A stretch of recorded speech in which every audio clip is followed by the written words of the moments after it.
c'est en réaction au village SNU qui est organisé place du Marché à Versailles, le service national universel. C'est pour dire notre opposition à ce SNU qui a un projet ni plus ni moins d'encasernement de la jeunesse.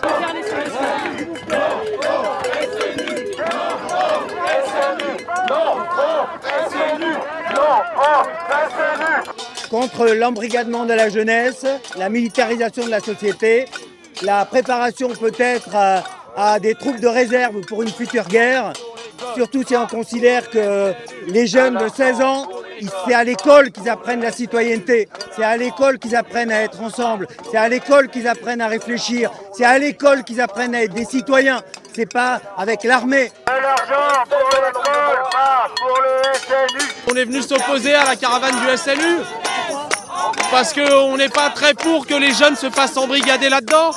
C'est quoi le problème avec ce SNU expliquez-moi. En fait, nous, on voudrait que les jeunes de ce pays apprennent à réfléchir et pas seulement à obéir.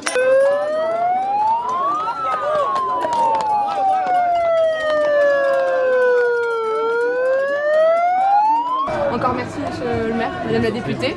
Nous on va se revoir avec les équipes pour travailler sur les sujets de jeunesse. Merci. Grande caricature qui est faite en ce moment du service national universel et c'est aussi pour ça que je voulais être à votre antenne pour pouvoir échanger. Beaucoup le comparent soit à la colonie de vacances, soit à notre service militaire qu'on a connu. Oui. En réalité c'est ni une colonie de vacances, ni le service militaire. On n'émancipe pas la jeunesse avec des uniformes, on n'émancipe pas la jeunesse avec des militaires, on fait pas de l'éducation populaire avec ce genre de dispositif, c'est absolument inacceptable, mais c'est dans la droite lignée autoritaire de Macron et de sa volonté de mise au pas de la population et de la jeunesse en premier. Mais on peut que se féliciter du ridicule de cette tournée nationale qui se délocalise systématiquement à 40 km des lieux prévus initiaux. Ce matin, Ludivine, élève de première à Lyon, est venue s'opposer à ce qu'elle considère être une nouvelle forme de service militaire. C'est la militarisation de la jeunesse, la mettre au pas et la conditionner à aimer l'armée, ce qu'on ne veut pas aujourd'hui. On est une génération pacifiste. Ce n'est pas le service militaire, ce n'est pas non plus une colonie de vacances, c'est un temps nouveau qui se construit sur le meilleur de l'école, sur le meilleur de l'éducation associative, populaire et le meilleur de l'esprit et de nos armées. Porté par les ministères des Armées et de l'Éducation nationale, c'est une opération étatique de soumission de la jeunesse avec un engagement forcé à visée militaire sans possibilité d'objection de conscience à l'encontre d'un projet émancipateur d'éducation concrétisant les valeurs de la République. Alors, le SNU, c'est un dispositif d'engagement qui est fait pour les jeunes. Ça permet de pouvoir s'engager civiquement et de manière un petit peu militaire aussi. Concert de casseroles ce mercredi matin sur le parking du Champ de Mars à Épinal. La caravane gouvernementale officielle du SNU faisait étape dans la Cité des Images pour promouvoir le service national universel auprès des jeunes. Peu de candidats en matinée, mais un comité d'accueil bien fourni. Le collectif anti-SNU 88, composé d'une vingtaine d'associations locales et rejoint par plusieurs syndicats, ont exprimé leur opposition à la généralisation et l'obligation du SNU. Ils demandent même l'abandon total du dispositif qui s'apparente selon eux à de la propagande militaire. On lève un drapeau le matin, on chante une Marseillaise ensemble, mais on a accès à des médecins. Oh, pas du tout, ce n'est absolument pas l'armée dans le sens où il n'y a aucun maniement aux armes. On se retrouve avec deux trucs contradictoires, d'un côté un truc militaire un peu débile, et de l'autre côté un truc d'éduc pop qui n'a un peu rien à faire ici, quoi. Enfin, tu vois, ça marche pas ensemble, normalement. Donc, conclusion, c'est le bordel. On sait pas trop ce que c'est, ce truc-là. C'est juste aberrant. C'est une militarisation de la jeunesse, dans une ambiance un peu uniforme, tout ça, levé à 6 heures pour bien nous apprendre la République. En fait, et la discipline. Et la discipline, oui, parce que la République, je suis désolé de l'apprendre, mais c'est pas que la discipline, c'est pas que les levées à 6 heures du matin sous le drapeau. Et la Marseillaise. Et la Marseillaise. Même si la Marseillaise a été chantée sur les blocus, parce que c'est aussi un chant révolutionnaire. Donc nous, on s'inscrit contre le SNU tel qu'il est. On s'inscrit encore plus contre le SNU obligatoire, parce que là, ça devient une dérive presque fascisante, hein, on peut le dire, de devoir militariser les jeunes, toute une classe d'âge. Nous, on est contre. Et alors aujourd'hui, évidemment, comme les jeunes se sont beaucoup mobilisés contre la réforme des retraites, évidemment, c'est pas facile de dire ensuite que la seule réponse, ça va être de les mettre dans un service militaire. Donc là, Sarah El Haïry, le gouvernement cherche un petit peu à trouver des pistes. On sent qu'il y a un petit flou, une petite hésitation, parce que toutes les semaines, il y a un nouveau truc. Hein.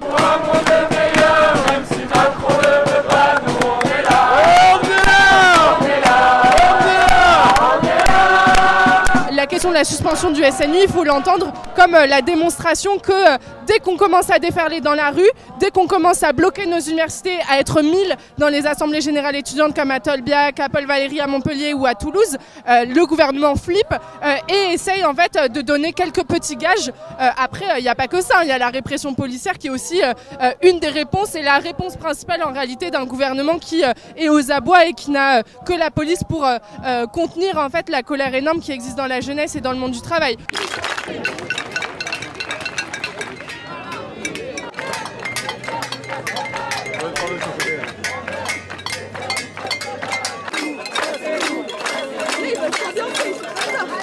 Dernière sommation, nous allons faire usage de la force.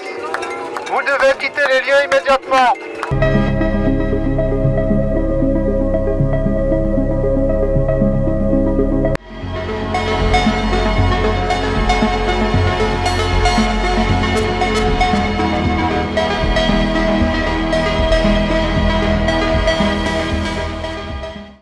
Nous demandons l'abandon de ce dispositif aux antipodes des valeurs d'émancipation que nous portons. Nous avons une autre ambition pour la jeunesse, dont les conditions d'études et de vie se sont considérablement dégradées. La secrétaire d'État à la jeunesse, Sarah El Haïry, veut généraliser le SNU pour tous les élèves de seconde. Sarah El Haïry, alors déjà, bonjour madame, et enchantée de faire votre connaissance. Rendre ce machin obligatoire, le service civique en uniforme, ça sent que le démarrage a été une belle réussite. Combien de fois entend-on dire chez les jeunes Français « Non, désolé, cet été, je pourrais pas partir en vacances avec vous, j'ai SNU ».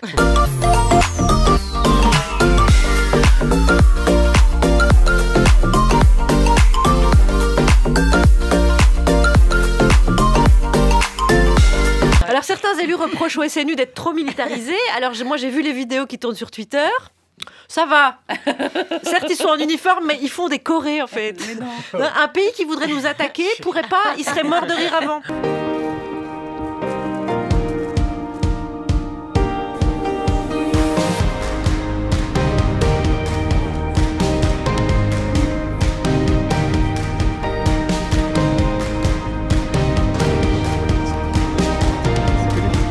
Bref, le SNU, c'est le service militaire version Marlène Schiappa.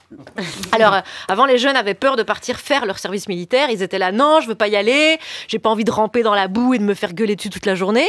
Aujourd'hui, avec le SNU, ils disent, non, je veux pas y aller, j'ai pas envie de faire de la Zumba dans des fringues de gendarme et finir humilié sur Internet. La discipline. Bah, c'est chaud les gars. Si. Même les scouts se foutent de leur gueule. Alors tu te demandes ce qui est passé par la tête de Macron quand il a inventé ce truc. Il a dû se dire, quel jeune ne rêverait pas de mettre un uniforme pendant ses vacances, de se lever tous les matins à 7h pour hisser les couleurs du drapeau et finir humilié sur les réseaux sociaux à cause de vidéos diffusées par le gouvernement. C'est là qu'on voit que l'exécutif est en totale adéquation avec les aspirations de la jeunesse.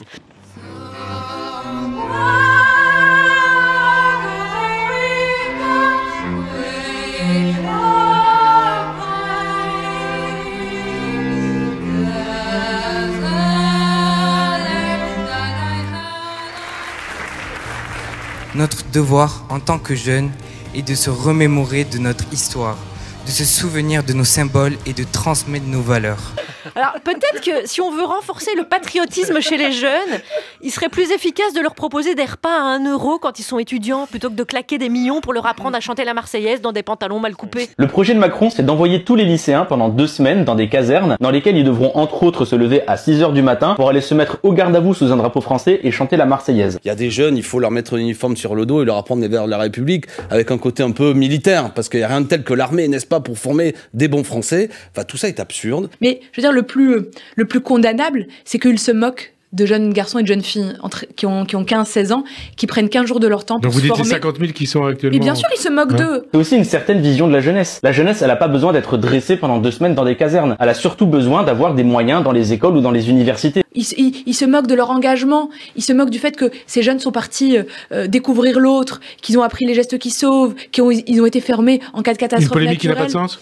C'est honteux, c'est idéologiquement honteux. Ils ont inventé une autre dinguerie. Qu'est-ce qui se passerait pour les lycéens qui ne voudraient pas du service national universel? Eh bien, les lycéens qui n'iraient pas au SNU seraient défavorisés dans Parcoursup. Bref, c'est du grand n'importe quoi et de la grande indécence, et on a un moyen de pouvoir faire entendre que ce projet n'aura pas lieu, c'est en bloquant vos lycées et en faisant entendre que cet argent doit aller dans les repas à 1 €, dans l'ouverture de places à l'université et dans le recrutement de profs au lycée. Donc maintenant, on compte sur vous, faites parler du service national universel, il ne doit pas avoir lieu. Et malheur à ceux qui voudraient engager une telle politique, nous nous y opposerons. Le débat un jour arrivera au sein de nos assemblées. Et à ce moment-là, ils devront assumer le fait qu'ils ne souhaitent pas investir dans la jeunesse, qu'ils souhaitent les priver finalement d'égalité d'engagement. Combien ça coûte le SNU? Ça coûte 2 milliards d'euros. À titre de comparaison, le repas à 1 € pour tous les étudiants, c'est 60 millions d'euros. Si on prenait l'argent du SNU, on pourrait ouvrir des places à la fac pour supprimer Parcoursup, donner le repas à 1 € à tous les étudiants et même pourquoi pas recruter des professeurs dans les lycées, parce que vous savez qu'en ce moment les professeurs dans les lycées ne sont pas remplacés. Le service national universel ne nous semble pas, dans les différentes formes proposées ces derniers mois, être à même de remplir le rôle qui lui est promis. Il fait l'objet de nombreux débats et notamment de rejets de nombreux enseignants et de nombreux jeunes, notamment des syndicats lycéens. Je leur dis, participez à la construction. Regardez à quel point ça permet à des jeunes de découvrir, de grandir. Le service national universel, pour moi, est vraiment un exemple de politique inadaptée de la jeunesse. C'est-à-dire que ça coûte 2 milliards. Je crois qu'ils sont en train de renoncer à la généralisation. Mais ça coûte 2 milliards d'euros. Et à côté de ça, on a la moitié des fils alimentaires pour l'aide des Restos du Cœur qui sont composés de moins de 26 ans. C'est-à-dire qu'il y a des jeunes qui n'ont pas à manger aujourd'hui. Il y a des jeunes qui n'arrivent pas à se loger. Si vous allez demander aux jeunes, c'est quoi votre problème? Aujourd'hui, la plupart, c'est la précarité, l'accès à l'emploi, l'accès aux études. Et on leur propose une mesure qui vaut extrêmement cher, service national complètement décalé à vos yeux, qui ne correspond pas à la réalité. Donc, que chaque fois que la jeunesse est sortie dans la rue, elle a été la bascule qui a réussi à faire changer les choses. Soyez solidaires, soyez unis. Nous avons envie et nous avons à cœur que la jeunesse de notre pays soit une jeunesse engagée.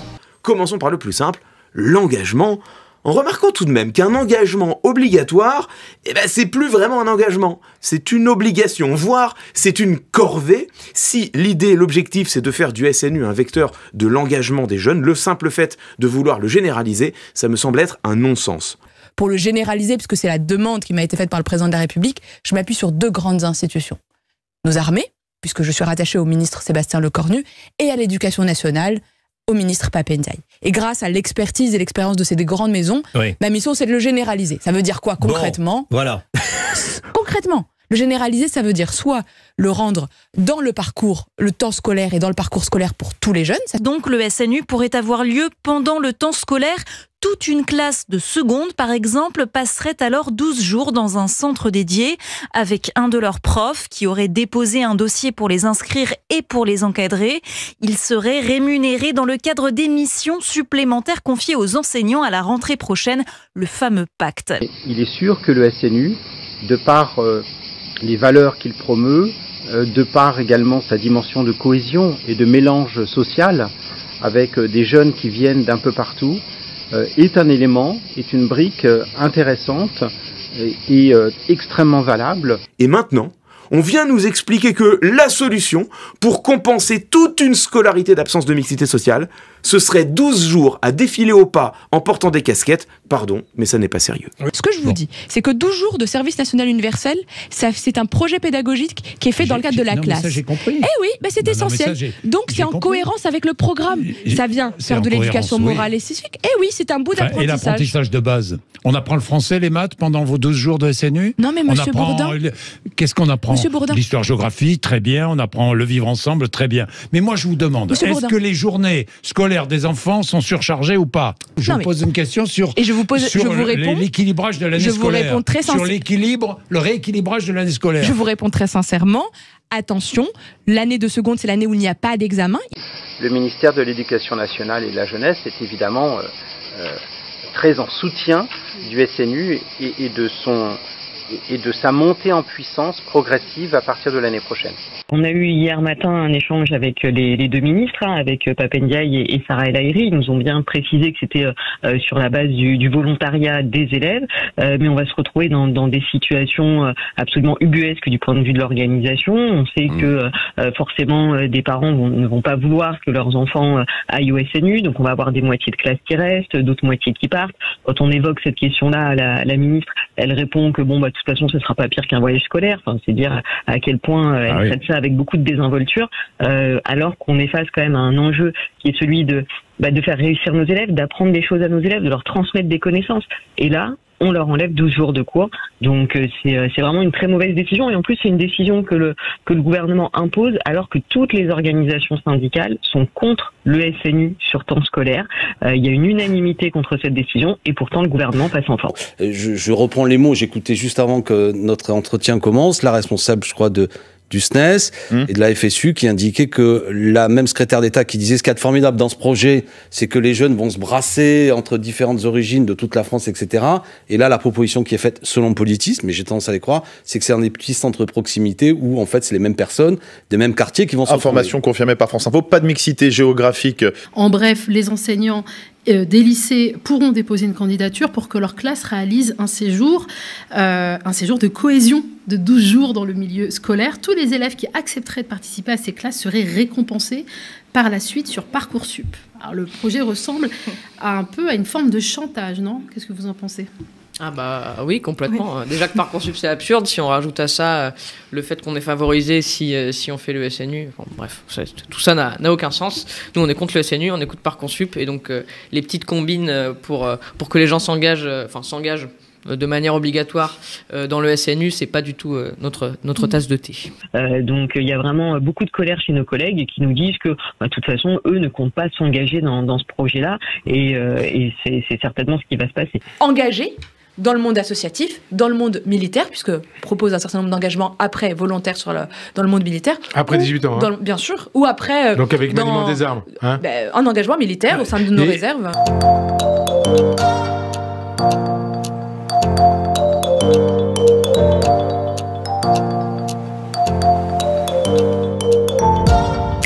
Pour moi, c'était avant tout un moyen de découvrir l'institution de la gendarmerie. On a besoin de renforcer la force morale de notre pays et ça passe par la force et la confiance de notre jeunesse. J'ai participé à une préparation militaire d'1 semaine sur la base 942 Lyon-Montvernon. On a eu des cours d'armement, des cours de topographie ou même de législation.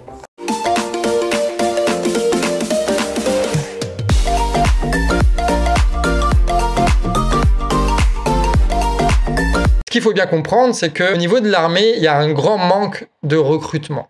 Il y a un grand manque de recrutement. Parce qu'il y a peu de gens qui vont à l'armée en France. Et surtout, il y a peu de gens qui restent à l'armée après. Parce qu'au bout d'un contrat, au bout de 2 contrats, ils arrêtent. Et donc, il y a un gros problème de fidélisation. Et qu'avec la hausse des budgets militaires et avec la guerre et avec le nombre de réservistes qui doit doubler d'après Emmanuel Macron, en fait, il faut choper du monde. C'est pour ça qu'ils font énormément de publicité, bien plus qu'avant. 2 à 3 milliards pour 12 jours qui vont empiéter sur le rôle des lycées, mettre sous pression le temps scolaire, détourner une partie du personnel militaire de sa fonction première. Je vois difficilement ce qui pourrait justifier une telle dépense si ce ne sont des raisons d'idéologie ou de pure communication. L'objectif n'est pas tant de convaincre des personnes lambda, random, aléatoires, qui viennent au SNU de rejoindre l'armée, que de permettre à ceux qui potentiellement peuvent rejoindre l'armée parce qu'ils ont cette culture-là, d'avoir un premier avant-goût, de mettre un premier pied sur la porte pour commencer à savoir c'est quoi en fait se lever tôt le matin, c'est quoi la vie en collectif comme ça, c'est quoi le fait de se mettre comme ça sur le drapeau, c'est quoi d'avaler un peu des discours nationalistes sur qu'est-ce que la France, la grandeur de la France, patati patata, tous ces trucs-là. La mission gendarmerie, donc je l'ai effectuée à Saint-Quentin à l'escadron de gendarmerie mobile. Donc on a appris entre guillemets le métier de gendarme, donc le code de déontologie, les techniques d'intervention professionnelle, l'armement, qu'est-ce que la gendarmerie en général et qu'est-ce que ça implique de s'engager en tant que gendarme. Plus du tiers du peu d'enfants volontaires ont des parents de profession portant l'uniforme policier ou militaire, alors que les Français ne sont que 1% à occuper ces métiers. C'est pour ça que même si c'est pas un service militaire en tant que tel, alors même si c'est présenté par Emmanuel Macron, même si c'est un mix un peu bizarre, tu vois, ça a quand même un service qui a pour but et pour objectif d'enrôler des jeunes de 15 à 17 ans dans l'armée.